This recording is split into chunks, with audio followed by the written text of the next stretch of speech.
Assalamualaikum warahmatullahi wabarakatuh. Perkenalkan, nama saya Nabila Putri Cahyani dengan NIM 2021 31012.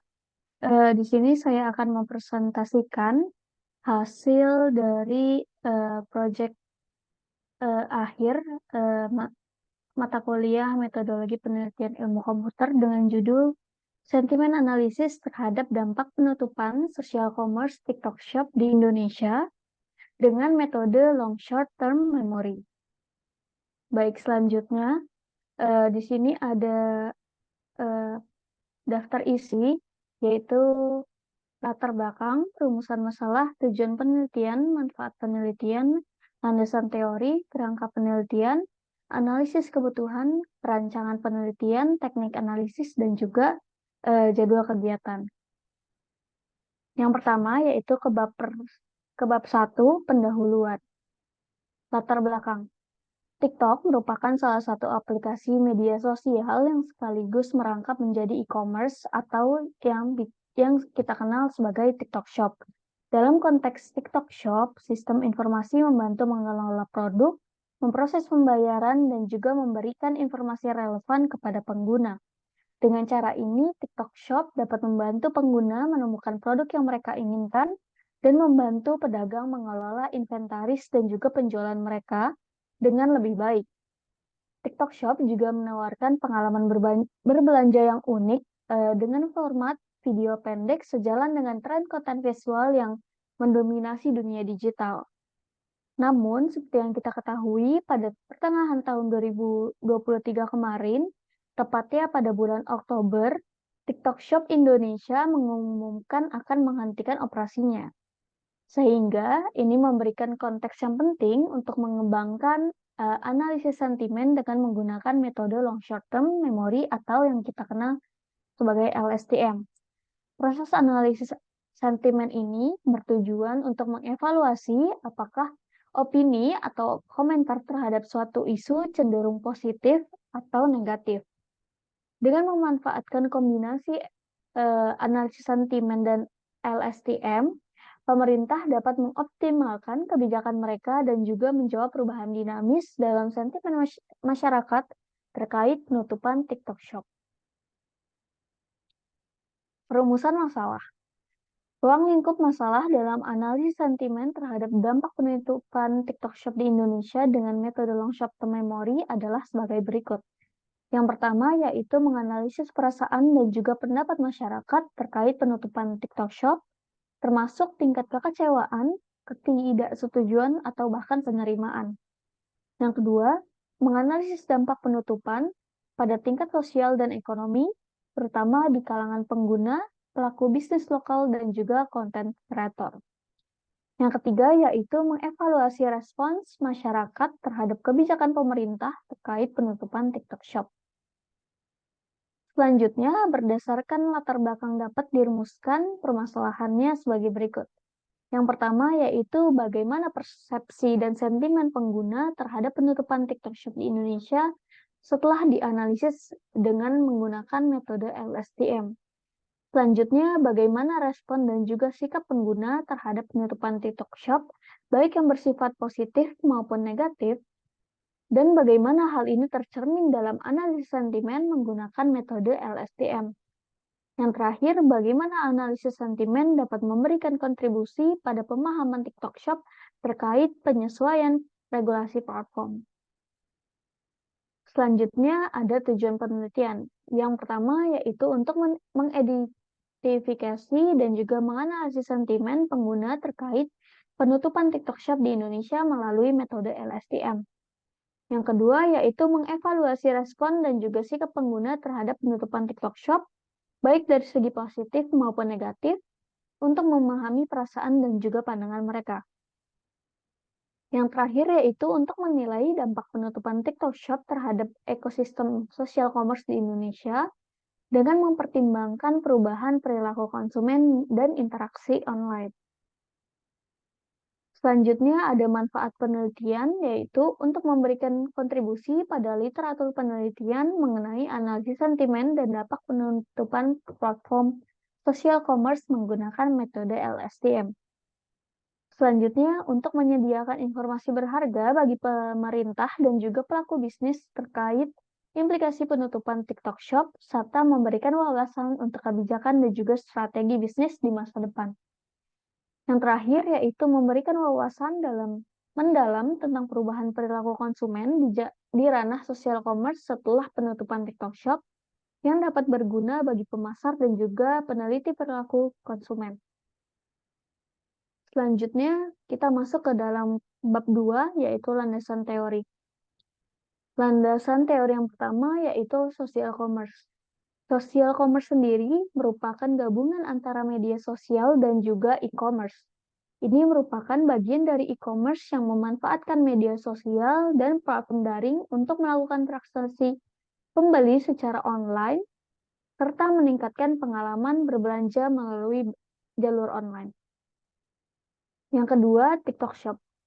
TikTok Shop menerapkan algoritma personalisasi untuk menyesuaikan tampilan produk sesuai dengan preferensi pengguna. Pengguna juga dapat menemukan produk melalui hasil pencarian atau banner yang muncul di halaman For Your Page atau FYP dalam aplikasi TikTok. Kemudahan berbelanja online di TikTok Shop sangat terasa bagi konsumen, karena seluruh proses pembelian mulai dari berkomunikasi dengan penjual hingga pembayaran dapat dilakukan secara penuh di aplikasi TikTok Shop. Yang ketiga yaitu analisis sentimen. Analisis sentimen adalah bidang yang meneliti para peninjau mengekspresikan ide, sentimen, evaluasi, sikap, dan emosi mereka dalam tulisan. Secara umum, sentimen dapat diklasifikasi sebagai positif atau negatif, dan juga terdapat 3 proses dalam opinion mining atau juga analisis sentimen. Ini juga perlu bekerja dengan menganalisis 3 aspek, yaitu yang pertama, polaritas atau opini yang diberikan mengandung makna positif atau negatif. Yang kedua, subjek, yaitu topik atau bahasan yang sedang dibicarakan. Yang ketiga, pemegang opini, yaitu seseorang yang mengeluarkan opini tersebut. Yang keempat, yaitu ada long short term memory. LSTM merupakan salah satu variasi dari RNN yang dikenalkan oleh Hallreiter dan juga Schmidhuber. Permasalahan yang ada pada RNN yaitu ketidakmampuan dalam menyimpan informasi ketika proses learning. Apabila terlalu banyak informasi yang harus disimpan, dapat diselesaikan dengan menggunakan LSTM. LSTM digunakan untuk menggantikan RNN node di dalam hidden layer dan juga disebut sebagai LSTM cells. Berikut merupakan gambar dari arsitektur LSTM atau long short term memory. Selanjutnya kita masuk ke bab 3 yaitu metode penelitian. Kerangka penelitian. Penelitian ini dibangun dengan mengimplementasikan long short term memory untuk melihat analisis sentimen positif, netral, atau negatif terhadap dampak penutupan TikTok Shop di Indonesia. Data yang dibutuhkan pada penelitian terdiri dari 2 jenis, yaitu data latih dan juga data uji. Data latih digunakan untuk mengklasifikasikan opini pada kelas sentimen. Sedangkan data uji digunakan untuk sejauh mana classifier menggunakan klasifikasi dengan benar. Nah, berikut adalah kerangka penelitian yang digunakan pada penelitian ini. Jadi pertama kita menggunakan dataset, di mana dataset tersebut kita lakukan pre-processing, lalu selanjutnya dilakukan proses menggunakan metode LSTM atau long short term memory. Baru selanjutnya kita melakukan pengujian klasifikasi terhadap hasil dari LSTM yang telah kita peroleh. Selanjutnya ada analisis kebutuhan. Data yang akan digunakan pada penelitian sentimen analisis terhadap dampak penutupan TikTok Shop di Indonesia merupakan data review tweet dari aplikasi Twitter atau yang biasa sekarang dikenal sebagai aplikasi X. Adapun alat yang kami gunakan dalam penelitian ini meliputi 2 aspek, yaitu terdapat perangkat keras atau hardware dan juga perangkat lunak atau software. Perangkat keras yang kami gunakan yaitu laptop Asus VivoBook dengan spesifikasi sebagai berikut. Prosesor 11 Gen Intel Core i3 dan juga ada perangkat lunak atau software-software yang kami gunakan yaitu ada Windows 11, Google Chrome, bahasa pemrograman Python, dan juga Microsoft Word. Selanjutnya yaitu perancangan penelitian. Pada perancangan penelitian ini kami membagi menjadi 5 algoritma atau diagram yang bisa kita lihat, yaitu yang pertama, kita akan mengambil dataset terlebih dahulu pada aplikasi X atau Twitter, baru selanjutnya setelah dataset telah terkumpul, kita akan melakukan pelabelan dataset terkait dengan opini yang telah kita dapatkan. Apakah opini-opini tersebut masuk ke dalam label positif, negatif, ataupun netral. Baru selanjutnya dilakukan preprocessing data, lalu pelatihan LSTM, dan juga selanjutnya pengujian LSTM. Pada penelitian ini, data berasal dari komentar Twitter terhadap tutup TikTok Shop. Data yang akan kami cari menggunakan keyword atau juga kata kunci TikTok Shop tutup. Lalu selanjutnya proses pemberian label ini dapat melibatkan bantuan responden manusia untuk memastikan akurasian dari label tersebut. Langkah selanjutnya yaitu dengan melakukan pre-processing data tweet. Pelatihan model LSTM dengan menggunakan data tweet yang telah direpresentasikan dalam bentuk angka. Lalu parameter terbaik untuk model LSTM ini dipilih berdasarkan hasil pelatihan dan juga evaluasi kinerja model. Model LSTM yang sudah di-training nantinya dievaluasi dengan menggunakan confusion matrix untuk mengukur tingkat akurasi, presisi, recall, dan juga F1 score. Selanjutnya ada teknik analisis. Tahapan awal dalam membangun model LSTM adalah dengan mengidentifikasi suatu informasi yang tidak diperlukan lagi dan akan dihilangkan dari sebuah sel informasi.